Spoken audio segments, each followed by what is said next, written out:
नमस्कार दोस्तों, राष्ट्रपति के भाग 3 में आपका एक बार मैं फिर से स्वागत करता हूं।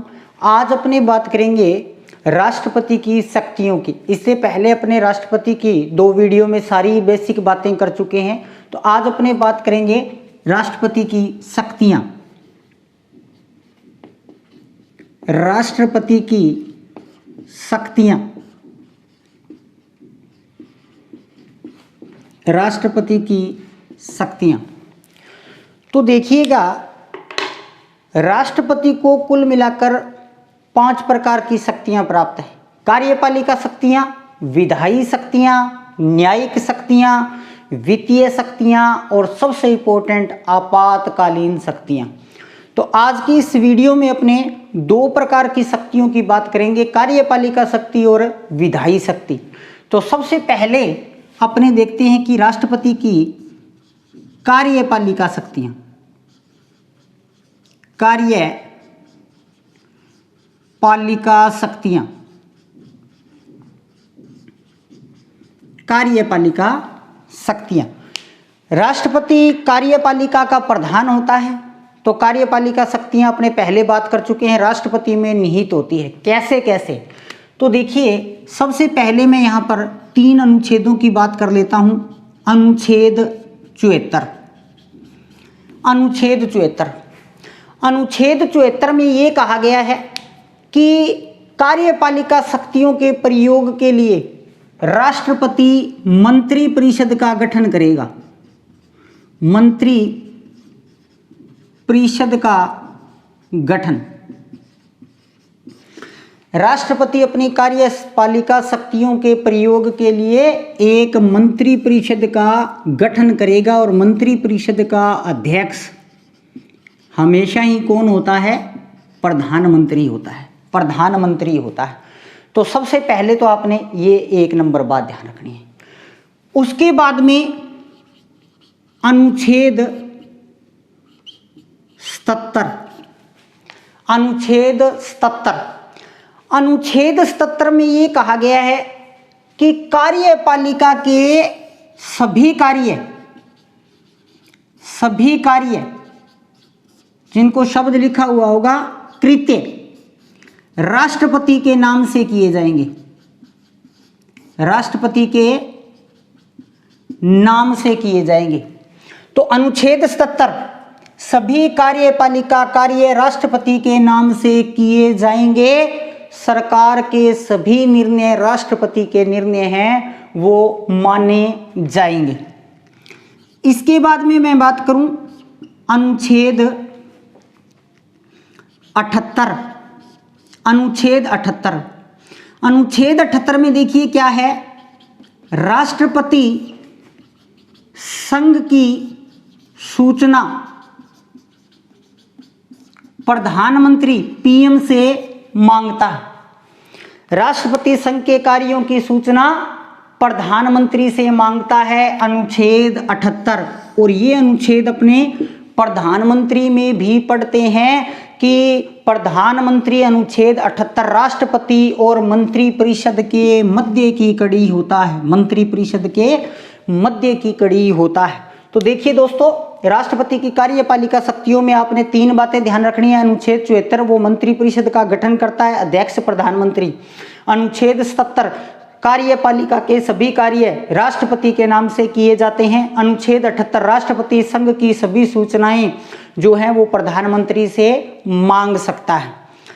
इसके बाद में देखिए, राष्ट्रपति की जो कार्यपालिका शक्तियां हैं उसमें सबसे इंपॉर्टेंट है कि राष्ट्रपति जो है वो कार्यपालिका शक्तियों का प्रयोग करते हुए कौन कौन सी नियुक्तियां करता है।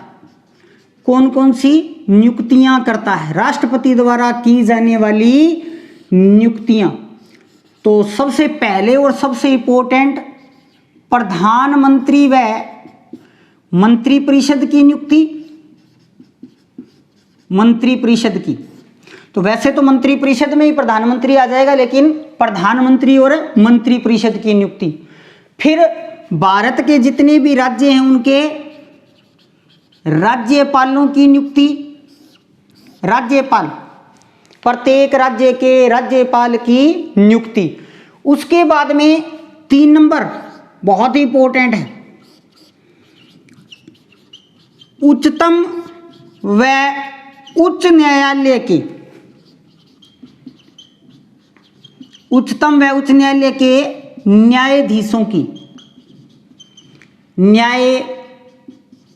की।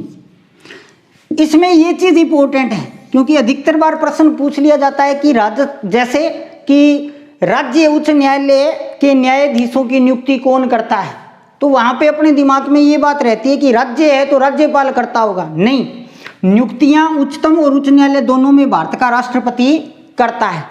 इसके बाद में महान्यायवादी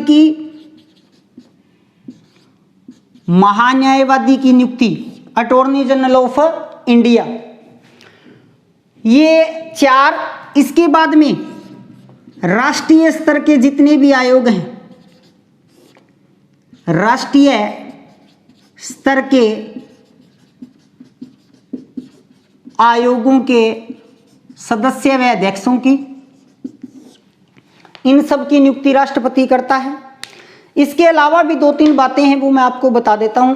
तो देखिए, राष्ट्रपति द्वारा नियुक्ति, तो राष्ट्रपति जो नियुक्ति है वो मंत्री परिषद की करता है, यानी कि वो प्रधानमंत्री और अन्य मंत्रियों की नियुक्ति करता है, राज्य में राज्यपालों की नियुक्ति करता है, उच्चतम व उच्च न्यायालय के न्यायाधीशों की नियुक्ति करता है, भारत के महान्यायवादी की नियुक्ति करता है, राष्ट्रीय स्तर के जो आयोग हैं उनके अध्यक्ष और सदस्यों की नियुक्ति भी वो करता है। इसके अलावा वो मुख्य चुनाव आयुक्त, अन्य आयुक्तों की नियुक्ति करता है, भारत के महालेखा परीक्षक की नियुक्ति करता है। इसके अलावा वो संघ शासित प्रदेशों के प्रशासकों की भी नियुक्ति करता है, संघ शासित क्षेत्रों के प्रशासकों की भी नियुक्ति करता है। लेकिन ये 5 मैंने यहाँ स्पेशली इसलिए लिखे हैं कि प्रश्न लगभग इन्हीं में से आ जाता है, प्रश्न लगभग इन्हीं में से आ जाता है। तो राष्ट्रपति की जो कार्यपालिका शक्तियां हैं उसमें आपने ध्यान रखना है अनुच्छेद 74, अनुच्छेद 77, अनुच्छेद 78 और फिर उसके बाद में नियुक्तियां। अब अपने बात करेंगे राष्ट्रपति की विधायी शक्तियां, राष्ट्रपति की विधायी शक्तियां। देखिएगा दोस्तों, विधायी शक्तियों के अंतर्गत यदि मैं बात करूं तो मूल अनुच्छेद कौन से आते हैं, तो मूल अनुच्छेद 79, उसके बाद में 85 के बाद में 87 के बाद में 108 के बाद में 111 यानी कि 111, ठीक है। इसके बाद में 200, ये मूल अनुच्छेद है। इसके अलावा भी 1-2 बातें और हैं वो मैं आपको बता दूंगा। अब देखिए, सबसे पहले अनुच्छेद 79 की अपने बात कर लेते हैं। तो 79 के अंदर राष्ट्रपति को व्यापक विधायी शक्तियां दी गई हैं। इसमें सबसे इंपॉर्टेंट क्या है, संसद का सत्र बुलाना व 17 करना। तो राष्ट्रपति संसद का सत्र बुलाता है और 17 का मतलब उसकी समाप्ति करता है, अब देखिए, यहां राष्ट्रपति बाध्य है 1 वर्ष में 2 सत्र अनिवार्य हैं, यानी कि राष्ट्रपति को 1 साल में 2 सत्र हैं वो बुलाने ही बुलाने पड़ेंगे। और फिर देखिए एक और इंपॉर्टेंट बात, इन दोनों सत्रों के मध्य 6 माह से अधिक का अंतर न हो, 6 माह से अधिक अंतर न हो, अधिक अंतर न हो। उसके बाद में अनुच्छेद 85, प्रधानमंत्री की सलाह से लोकसभा को भंग कर सकता है,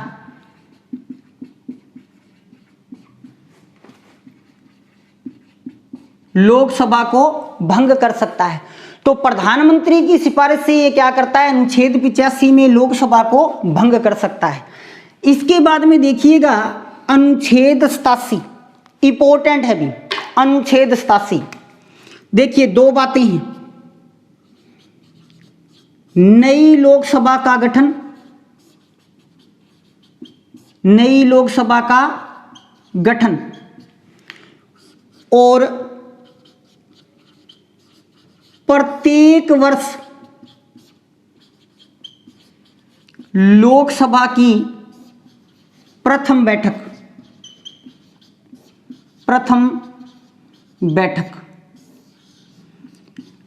इसको क्या है, राष्ट्रपति आवश्यक रूप से क्या करेगा, संबोधित करेगा। अब देखिए यदि मैं उसको पूरी लाइन को कंटिन्यू बोल के दिखाऊं तो राष्ट्रपति के लिए अनिवार्य है, कंपलसरी है, वो प्रत्येक नई लोकसभा के गठन की पहली बैठक और प्रत्येक वर्ष की पहली बैठक को संयुक्त अधिवेशन को संबोधित करेगा। तो देखिएगा जब भी नई लोकसभा का गठन होता है, पहली बैठक जो होती है उसको राष्ट्रपति संबोधित करता है, फिर प्रत्येक वर्ष पहली बैठक को भी राष्ट्रपति है वो संबोधित है वो करता है। इसके बाद में देखिए, इसके बाद में अपने बात करते हैं अनुच्छेद 108 की। अनुच्छेद 108 साधारण विधेयक पर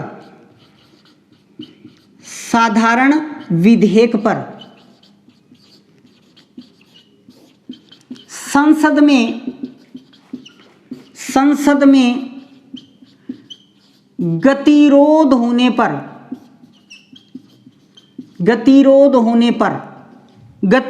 पर देखिए क्या होता है, राष्ट्रपति संसद का संयुक्त अधिवेशन बुलाता है, संयुक्त अधिवेशन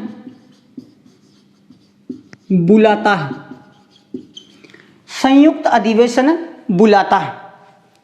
देखिए ये प्रश्न बहुत बार आ चुका है, राष्ट्रपति संयुक्त अधिवेशन कब आहूत करता है, आहूत करने का मतलब बुलाता है। तो होता क्या है, पहला ही जो ऑप्शन लगा हुआ होता है वो संविधान संशोधन का होता है और अपने पेपर का प्रेशर होता है, तो अपने ये देखते हैं यार संविधान संशोधन है वो बड़ा है तो हो सकता है इसी के लिए। तो आपने यहाँ पे मोस्ट इंपोर्टेंट ये बात याद रखनी है कि राष्ट्रपति संयुक्त अधिवेशन संसद का कब बुलाता है, तो संयुक्त अधिवेशन है वो साधारण विधेयक पर बुलाया जाता है, साधारण विधेयक पर। राष्ट्रपति अनुच्छेद 108 में साधारण विधेयक पर संसद में गतिरोध होने पर संसद का संयुक्त अधिवेशन बुलाता है, संसद का संयुक्त अधिवेशन बुलाता है। इसके बाद में देखिएगा 111 की मैं बात कर लेता हूं, अनुच्छेद 111। तो 111 में क्या है, धन विधेयक व संविधान संशोधन को छोड़कर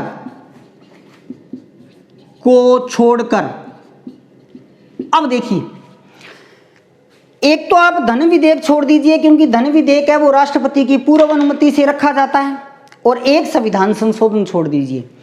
इन दोनों विधेयकों को छोड़कर अन्य कोई भी विधेयक को, धन विधेयक और संविधान संशोधन विधेयक को छोड़कर अन्य कोई भी विधेयक को, तो राष्ट्रपति क्या कर सकता है, राष्ट्रपति संसद को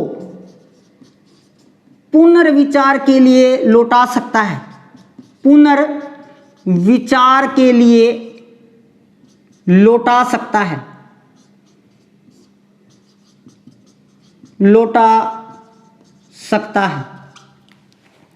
धन विधेयक की पूर्व अनुमति ली जाएगी और संविधान संशोधन, इन दोनों को छोड़कर अन्य किसी भी प्रकार का विधेयक है तो राष्ट्रपति क्या कर सकता है, उसको दोबारा विचार के लिए लौटा सकता है। फिर आपने यहां पे एक इंपॉर्टेंट बात याद रखनी है, बहुत ही मोस्ट इंपॉर्टेंट बात। क्या याद रखोगे? यदि पुनर्विचार वाला विधेयक संसद के पास चला गया, अब संसद उसे संशोधन करके भेजे, चाहे वो उसको बगैर संशोधन भेजे, जब दोबारा संसद राष्ट्रपति के पास उसको भेजेगी तो राष्ट्रपति अनुमति देने के लिए बाध्य होगा।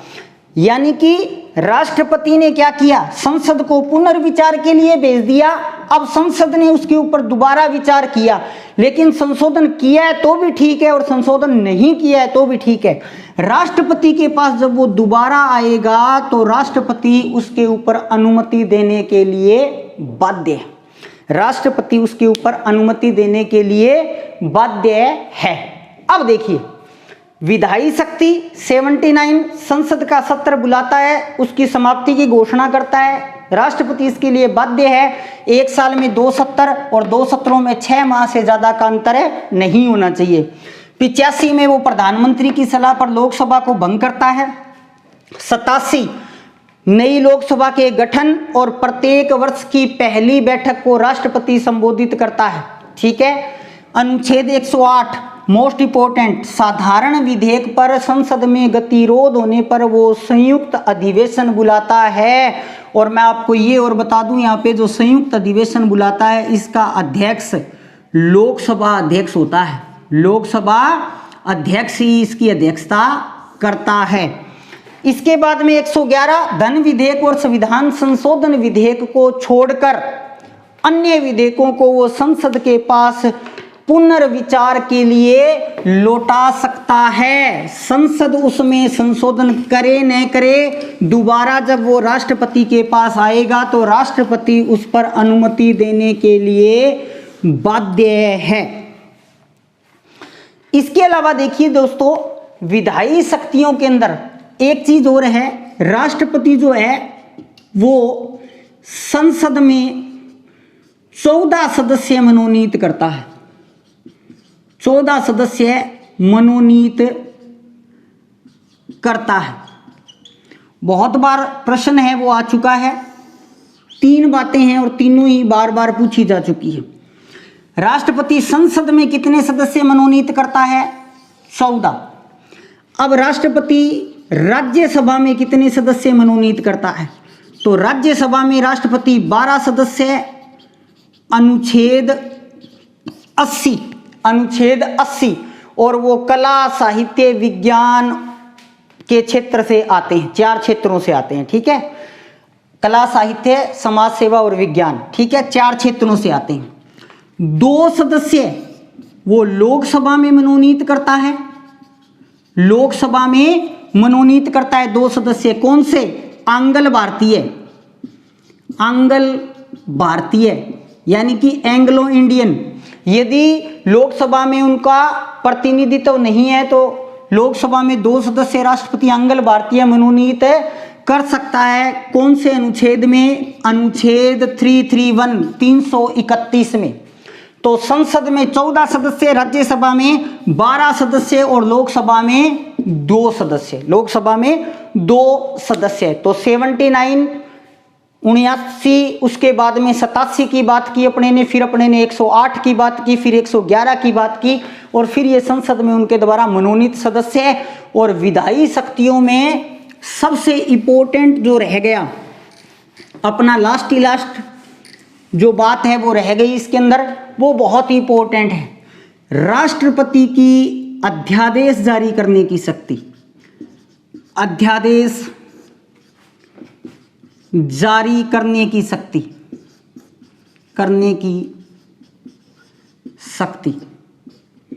कहां पे है जी? अनुच्छेद 123। अनुच्छेद 123। अनुच्छेद 123 में राष्ट्रपति है वो अध्यादेश है वो जारी कर सकता है। कब जारी करेगा? जब संसद सत्र में न हो।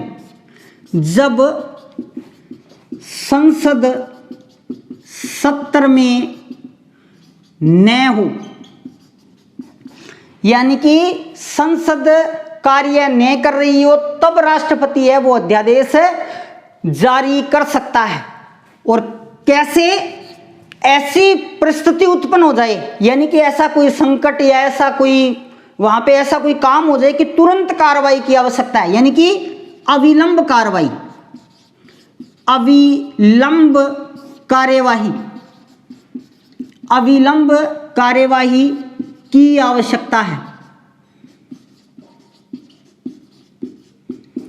अविलंब कार्यवाही की आवश्यकता है, यानी कि तुरंत कार्यवाही की आवश्यकता है। अब संसद सत्र में नहीं है, तुरंत कार्यवाही की आवश्यकता है, तो कानून तो बन नहीं सकता। कानून नहीं बन सकता तो अध्यादेश जारी कर देता है राष्ट्रपति, और वो क्या होता है, कानून की तरह ही कार्य करता है। फिर देखिए मंत्रिमंडल को विश्वास में लेना होता है, को विश्वास में लेना होता है, यानी कि ये राष्ट्रपति की विवेकीय शक्ति नहीं है, वो मंत्रिमंडल को विश्वास में लेकर ही अध्यादेश है वो जारी कर सकता है। फिर देखिए इंपॉर्टेंट बात क्या है, संसद के पुनः सामयिक होने पर 6 सप्ताह तक परिवर्तन में रहेगी या लागू रहेगी।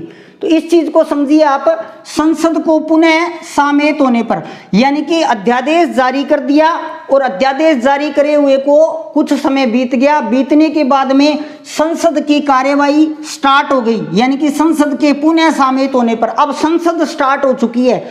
तो जिस दिन से संसद स्टार्ट हो जाएगी उस दिन के बाद में सिर्फ 6 हफ्ते तक ये अध्यादेश है वो जारी रह सकता है।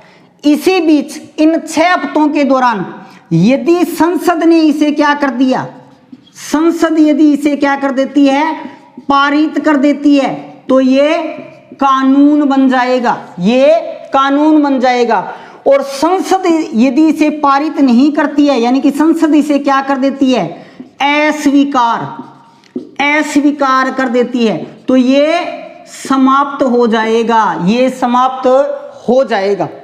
तो देखिए बहुत ही इंपॉर्टेंट है, राष्ट्रपति द्वारा अध्यादेश जारी करने की शक्ति अनुच्छेद 123, जब संसद सत्र में नहीं है तुरंत कार्यवाही की आवश्यकता है, विधि कानून के अनुसार ये काम करेगा, मंत्रिमंडल के विश्वास से होता है। संसद जब दोबारा से सत्र प्रारंभ हो जाएगा तो 6 सप्ताह से ज्यादा आप इसको जारी नहीं रख सकते। यदि उन 6 हफ्तों में संसद ने इसे पारित कर दिया तो ये कानून बन जाएगा, पारित नहीं किया तो ये समाप्त समझा जाएगा। यानी कि बात वही है, बना कानून ही है।